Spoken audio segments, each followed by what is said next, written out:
किसी महान व्यक्ति ने कहा है कि आवाज ऊंची हो तो कुछ लोग सुनते हैं, लेकिन अगर बात ऊंची हो तो बहुत सारे लोग सुनते हैं। नमस्कार दोस्तों, इससे पहले कि आप इस कहानी में खो जाएं, आपसे गुजारिश है कि इस चैनल को सब्सक्राइब और रीच के लिए लाइक, शेयर और कमेंट करना ना भूलें।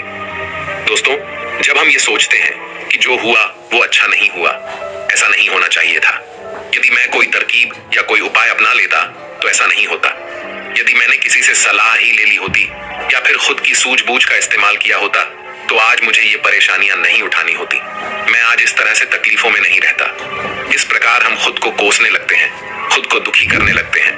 मैं आपको बता दूं कि इस तरह का पश्चाताप करने से आपको कोई लाभ नहीं होने वाला।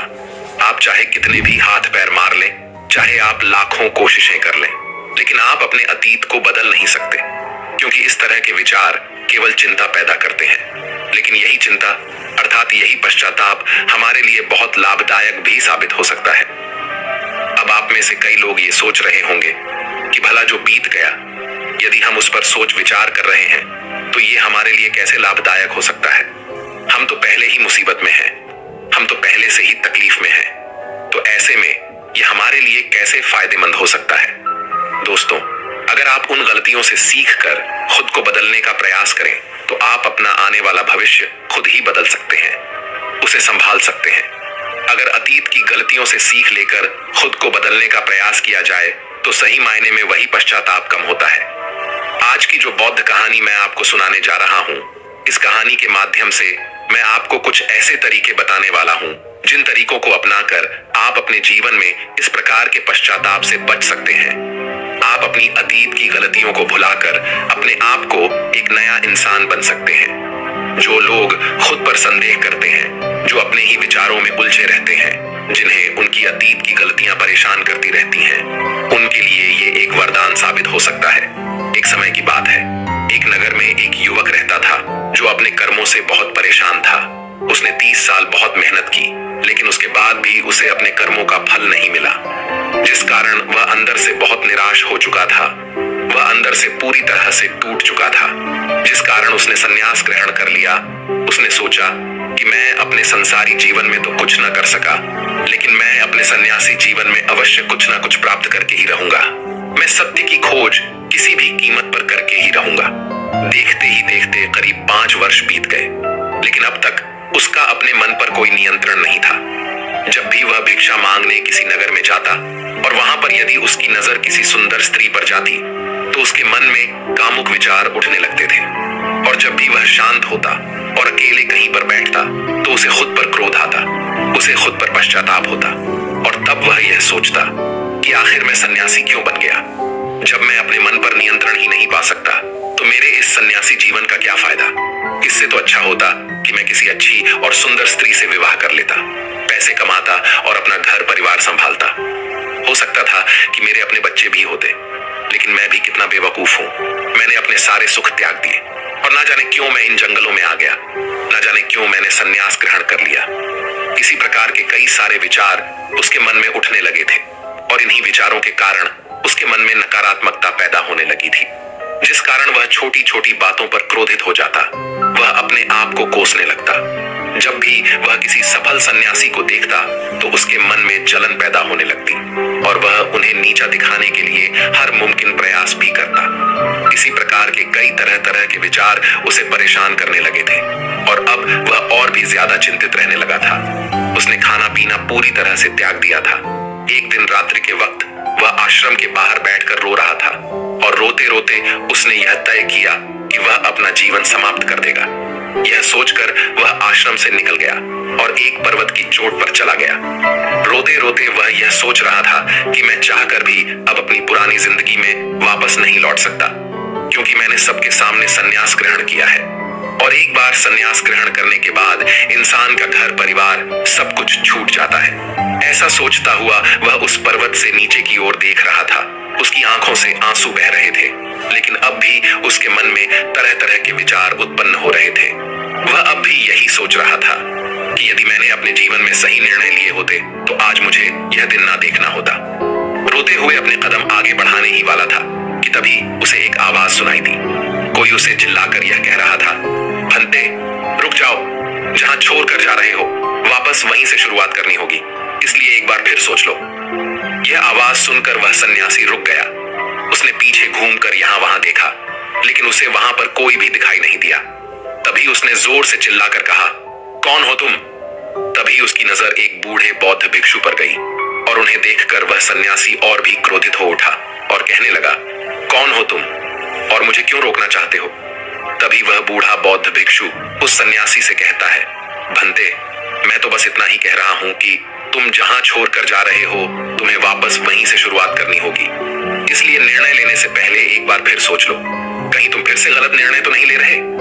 तभी वह सन्यासी क्रोधित होकर उन बौद्ध भिक्षु से कहता है, आपको क्या लगता है कि मैं बार बार यही गलतियां करूंगा? मैं मानता हूं कि मैंने अनजाने में गलतियां की हैं, और इसका मतलब यह नहीं है कि बार बार मैं यही गलतियां दोहराते रहूंगा। मैंने अपनी गलतियों से बहुत सीख ली है, लेकिन अब मैं उन गलतियों को ठीक नहीं कर सकता। अब मैं उन्हें बदल नहीं सकता, इसलिए मैंने बहुत सोच समझकर यह फैसला लिया है। उस सन्यासी की यह बात सुनकर वह बूढ़ा बौद्ध भिक्षु जोर जोर से हंसने लगा और उस सन्यासी से कहता है, भंते, अतीत की गलतियां कोई नहीं सुधार सकता, क्योंकि बीता हुआ समय कभी लौट कर नहीं आने वाला। हाँ, वे लोग मूर्ख होते हैं जो यह कहते हैं कि वे लोग अतीत को बदल सकते हैं। उनसे ज्यादा अज्ञानी इस दुनिया में दूसरा और कोई नहीं हो सकता, क्योंकि जब तुम समय को वापस नहीं घुमा सकते तो तुम अपनी अतीत की गलतियों को भला कैसे बदल सकते हो?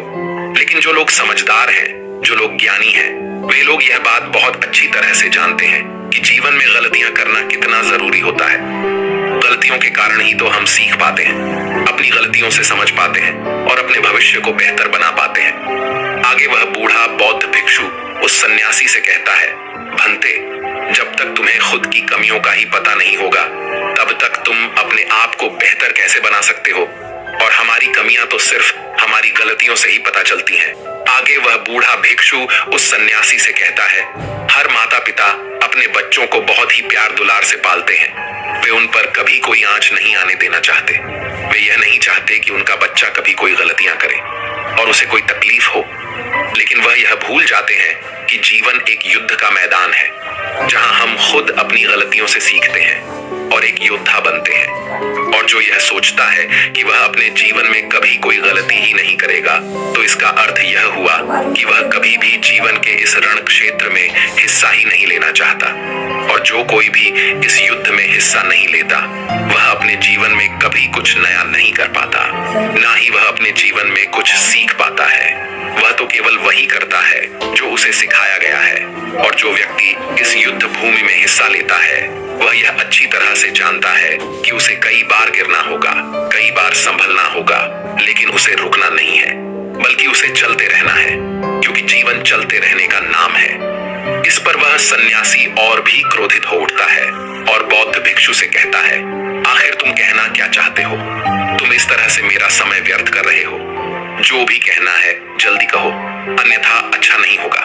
तभी वह बूढ़ा बौद्ध भिक्षु एक बार फिर मुस्कुराने लगा और उस सन्यासी से कहता है, भंते, आज मैं तुम्हें जीवन के ऐसे 5 तरीके बताने वाला हूँ जिनका पालन करके तुम अपने अतीत की गलतियों को अपनी ताकत में बदल सकते हो।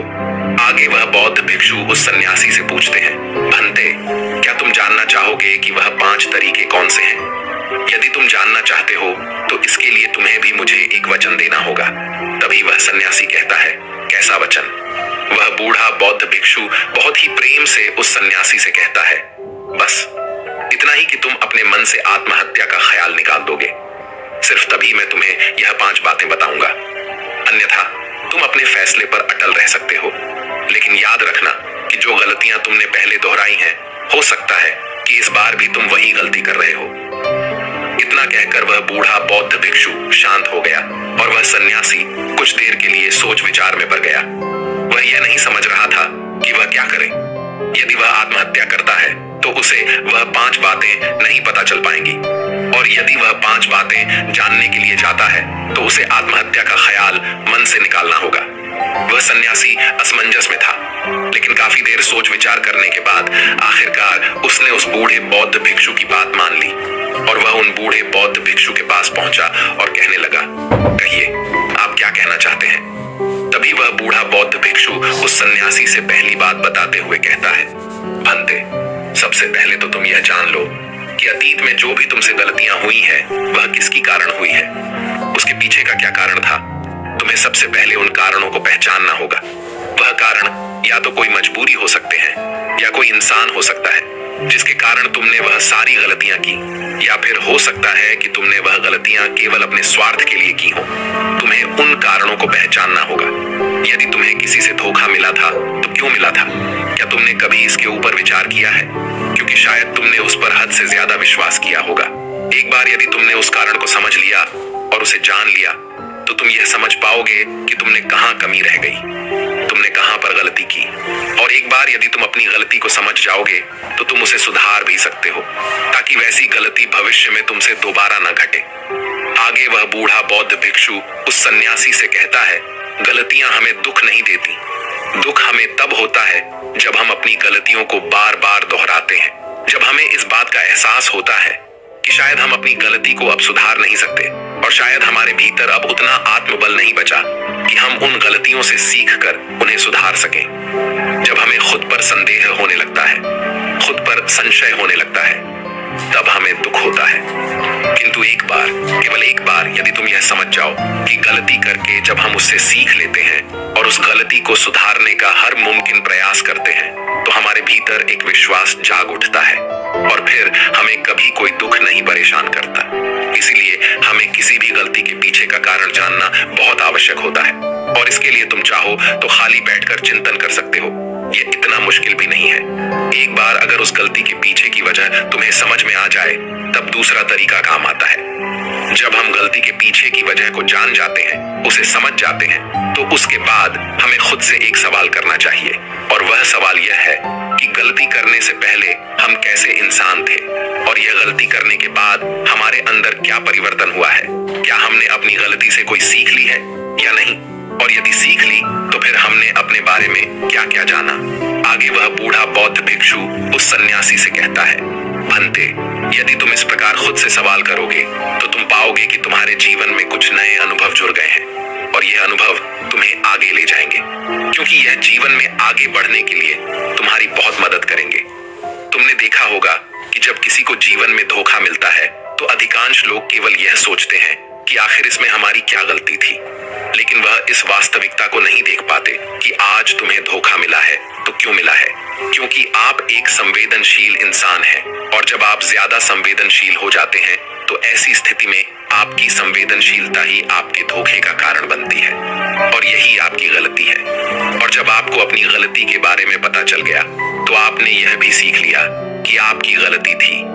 अगर तुम एक बार अपने बारे में निरीक्षण करना शुरू करोगे तो अपने बारे में तुम्हें बहुत सी अद्भुत बातें पता चलेंगी, और तब तुम खुद ही आश्चर्यचकित हो जाओगी, क्योंकि तुम खुद के बारे में और अधिक जानने लगोगे। इसलिए खुद का निरीक्षण करना अति आवश्यक है। आगे वह बूढ़ा बौद्ध भिक्षु उस सन्यासी से तीसरी आदत बताते हुए कहता है, तीसरे तरीके में हम खुद से संकल्प करते हैं। हम यह दृढ़ संकल्प बना लेते हैं कि हम भविष्य में दोबारा यह गलती नहीं दोहराने वाले। हाँ, हमसे कुछ नई गलतियां आवश्यक होंगी, लेकिन यह गलतियां हम जीवन में कभी नहीं दोहराएंगे। आगे वह बूढ़ा भिक्षु सन्यासी से कहता है, भनते, इस संसार में 3 प्रकार के लोग होते हैं। एक वह जो दूसरों की गलतियों से सीखते हैं, दूसरे वह जो खुद की गलतियों से सीखते हैं, और तीसरे वह जो गलतियां करते ही रहते हैं लेकिन कभी अपनी गलतियों से सीख नहीं पाते। तुमने भिन्न भिन्न प्रकार की नदियों को तो देखा ही होगा। नदियों का अर्थ तभी निकलता है जब वह अलग अलग जगह से होकर गुजरा हो। अगर वही नदी एक जगह पर ठहर जाए तो क्या वह नदी कहलाएगी? इसी प्रकार एक इंसान का जीवन भी नई नई गलतियां करने के लिए बना है। इसीलिए एक बार जो तुमने गलती कर दी उसके लिए दृढ़ संकल्पित हो जाओ कि तुम जीवन में वह गलतियां कभी नहीं दोहराओगे। हाँ, हो सकता है कि तुमसे कोई नई गलतियां हो, लेकिन यदि तुम बार बार वही गलतियां दोहराते हो तो तुम मूर्ख हो। ऐसी अवस्था में तुम में और किसी जानवर में कोई फर्क नहीं रह जाएगा। आगे वह भिक्षु उस सन्यासी को चौथा तरीका बताते हुए कहते हैं, भंते, कई बार तो हमें पहले से ही अपनी गलतियों के होने का एहसास हो जाता है। गलतियां होने से पहले ही हमें उसका आभास हो जाता है कि हमसे गलतियां होने वाली हैं। इसलिए अगर गलती होने से पहले आपको एहसास हो रहा है तो आप बहुत खुशकिस्मत हैं, और आप उस गलती को होने से रोक सकते हैं। आपने कभी न कभी इन संकेतों को महसूस किया होगा, क्योंकि यह ब्रह्मांड हमें संकेत देता है। आज आपके कस्टमर का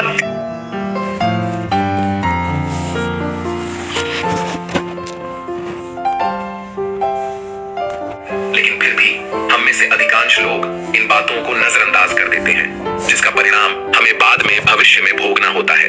लेकिन जैसे जैसे आप अपने इन अतीत की गलतियों से सीखने लगते हैं तो आपका अनुभव बढ़ने लगता है, जीवन के बारे में समझ पैदा होने लगती है, और जब हमारी समझ बढ़ने लगती है तो गलतियों को होने से रोका भी जा सकता है। इसलिए बुद्धिमानी का इस्तेमाल करें, चिंतन करिए कि आप जो भी काम करने जा रहे हैं आखिर उसका परिणाम क्या हो सकता है, कहीं वह काम कोई गलती तो नहीं कहलाएगा। इसी तरह से एक मनुष्य जीवन के परिपक्व में बांटा जाता है और इसी से आपका विकास होता है, और हम सभी को इस राह से होकर गुजरना ही होता है, अन्यथा हमारा जीवन वहीं पर ठहर जाएगा, हम कभी भी आगे नहीं बढ़ पाएंगे।